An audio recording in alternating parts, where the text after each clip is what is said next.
લખતરના લીલાપુર ગામે રાત્રિ દરમિયાન રહેણાંક મકાનમાંથી અજાણ્યા તસ્કરોએ સોના ચાંદી અને રોકડા રકમ લઈને ફરાર થયા. લખતરના લીલાપુર ગામે પરિવાર બહાર અને ધાબા પર સૂતો હતો ત્યારે કોઈ અજાણ્યા તસ્કરો ઘરમાં પ્રવેશ કરી લાકડાના કબાટમાંથી સોનું ચાંદી અને રોકડ રકમ સહિતનો મુદ્દામાલ ચોરી કરીને ફરાર થઈ ગયો હતો. મકાન માલિક સવારે જાગી ઘરમાં જઈને જોતા ચોરી થયાની જાણ થતાં ઘટનાની જાણ લખતર પોલીસને કરવામાં આવતા લખતર પોલીસનો કાફલો બનાવના સ્થળે દોડી ગયો. આ ચોરી અંગેના બનાવની પ્રાપ્ત વિગત અનુસાર લખતર તાલુકા લીલાપુર ગામે રહેતા રાજુભાઈ જયસિંહભાઈ ભરવાડનો પરિવાર ઘરના ધાબા પર સૂતો હતો અને બાળકો ધાબા પર સૂતા હતા ત્યારે અજાણ્યા તસ્કરો એમના મકાનમાં પ્રવેશ કરી લાકડાનું કબાટ તોડી સોનું ચાંદીના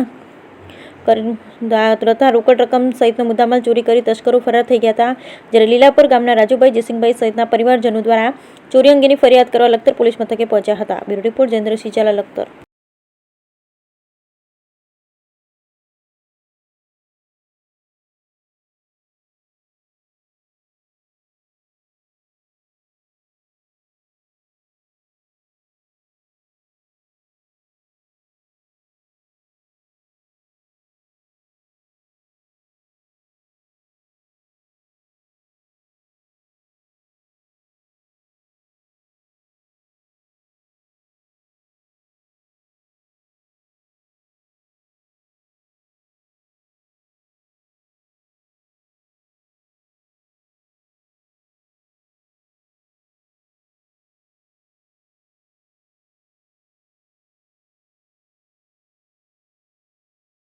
શું નામ તમારું? મારું નામ રાજુભાઈ જયસિંહભાઈ.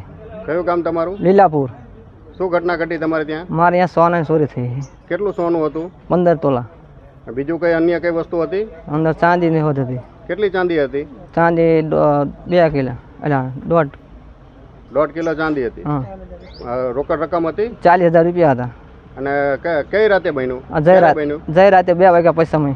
કેવી રીતે તમને ખબર પડી? અમે સવારે ઉઠ્યા તાને ઉઘાડા બારણા પડ્યા હતા, તારા બારા તોડી નાખ્યા હતા અને છોકરા હતા ધાબામાંથી, અમે બહાર સૂતા હતા. પહેલી ખબર કોને પડી? પેલે બૈરાને ખબર પડી હતી. અત્યારે તમે શું કરવા આવ્યા? ફરિયાદ કરવા આવ્યા લખતર. પોલીસને જાણ કરી તમે? હા, ત્યાં જાણ કરવા આવ્યા છીએ પોલીસને.